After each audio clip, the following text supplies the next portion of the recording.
How do you deal with missing your TF and getting them out of mind?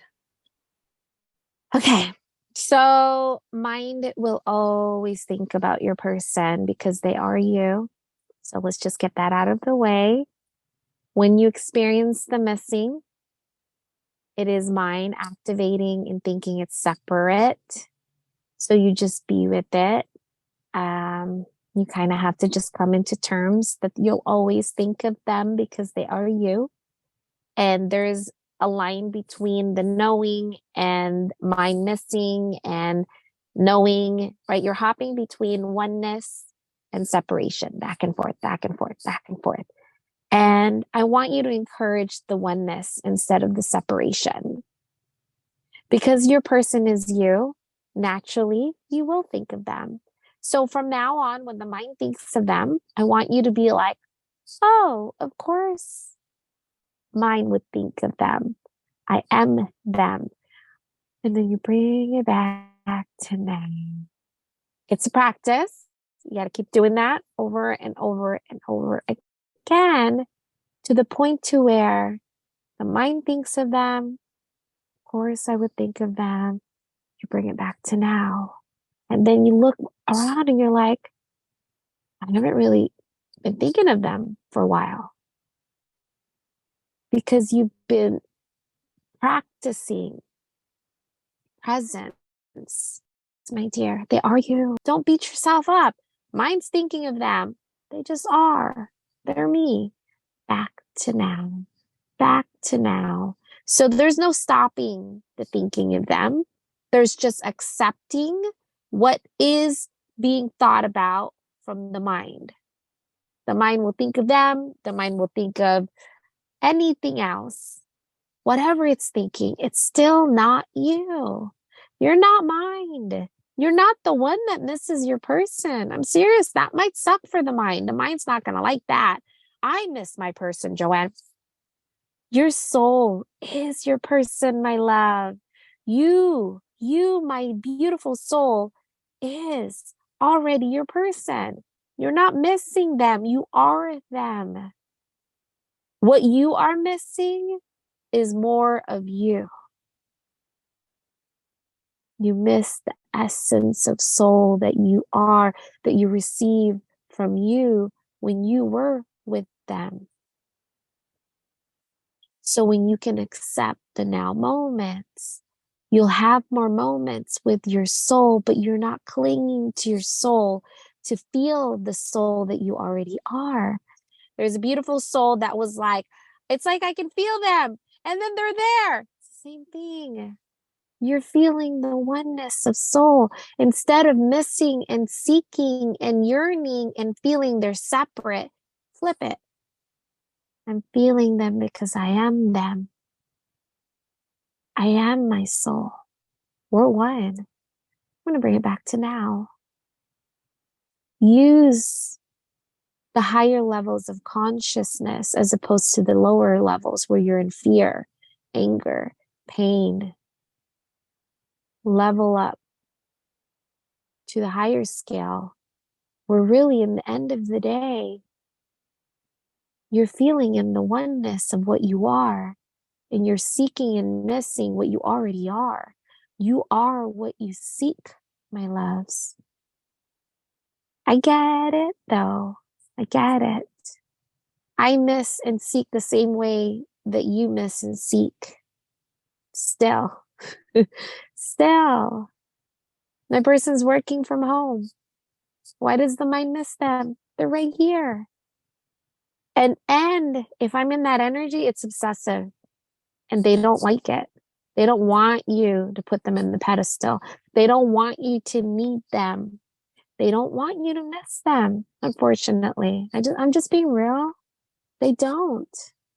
What they do want is for you to focus on you, to love you, to remember you, to give you all the love that you are.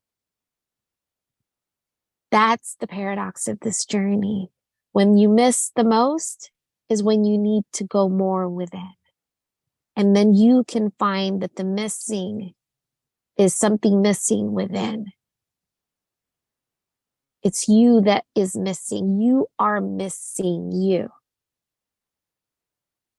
And it will feel better. It will get better. As soon as you realize you're not the one missing, as soon as you realize it's the mind that's missing, you can identify yourself back to soul and be the watcher of the mind. Whoa, mine is really missing them. Let me sit with this. What is it about this moment right now that's missing them?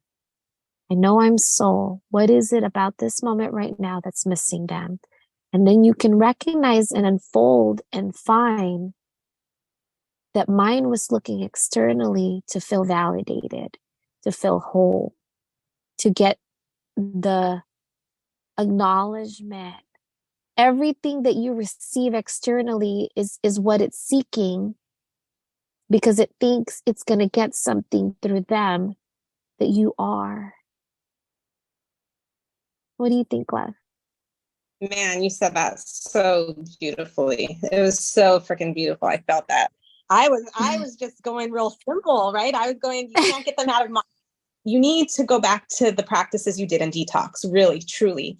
Detoxing is all about being able to get to the place where you can stop obsessing about them, stop being so addictive. You're still going to think about them. Like you said, Joanne, you think about them every day. I freaking went to yoga and I'm sitting there thinking about my person, what they're doing. And I had to come back to present. Like he's not in my present moment at yoga. I need to come back to the mat. I need to the teacher's voice.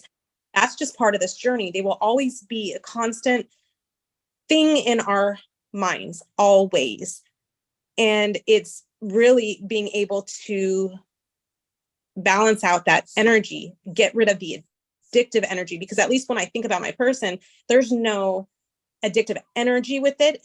I'm thinking about them all the time, but there's no addictive, I feel so gross energy, right? It's more of that neutral energy of, yeah, they're on my mind. And then I come back to now. And that's why revisit the detox as much as you need to. Revisit it when you need to, when the mind just can't stop obsessing. That's what it's there for. It's there to learn how to align with soul so that when you now move into that balancing phase, it's all about staying in soul, really. Like Joanne and I, it's day in, day out of us staying in soul. The addictive energy is gone. It is now where we have to focus intentionally on staying aligned.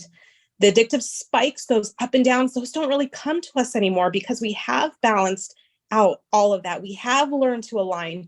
It's the intention of staying aligned, not going back to sleep. And when you can get to that place, it's like the thoughts of them don't incite the energy that made you feel bad, because that's what's making you feel bad. It's not your person thinking about them. It's the energy that you associate with that person. It's the energy of the thoughts that are making you feel bad. So you're learning how to get rid of that energy that's making you feel bad. That's really what the detox is. It's making you not be addicted to the energy of you, like you said, Joanne, that you're missing. You're missing the energy that they made you feel, which is the pure soul that you are, that you didn't know how to find until this journey. Like now you're learning how to find what you are, which is your soul.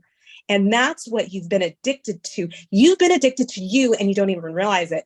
And once you start getting in the soul high and you know that you are the creator of all those feel good energies, you're going to change your addiction to you. You're going to change your focus onto you, because you're going to be like, I'm not feeling good. How am I going to feel good right now? How am I going to get myself back to that place? Because you realize it was never the person that got you there. It was always, my person doesn't get me soul high. Heck no, I get me soul high. Yeah, with him and we have fun together, but he doesn't get me to a place of soul. I get myself to a place of soul, and then I spread that cool soul energy all around the house. He meets you in soul. That's what the mind is confused about. Whoa, why did it feel so good when we're together? It's because you have to be in soul for them to be in your energy to be, then you can feel it. The mind's confused. It's like, whoa, when we're together, I feel good. But it was because you feel good that you can be together. Confusing, right? It's like the chicken and the egg. Was it my person that brought me the feeling I never received before? Or was it because I was able to be in that energy, a presence of oneness and balance, the mind, where they are in my space and they can be in my space? And it's so beautiful. It's like a flow of oneness. It's like an infinite sign that just keeps flowing and flowing. And then when you're out of that, when you're back in mind, it feels like what you just said. It feels icky. It feels like, wow, I cannot stay in this. That's mind. You're gonna be able to feel and see yourself in and out of mind and in and out of soul. It's that consistent, conscious effort to stay in soul and get out of mind, to watch mind and be soul, which is who you really are. They are the biggest support system to keep showing us to get back into soul. They're never going to get you there. They don't even know how to get there. They are the one that got you to recognize to keep going there. But the alignment is for you and always for you. Right, love, let's go on to the next one. Okay, next question.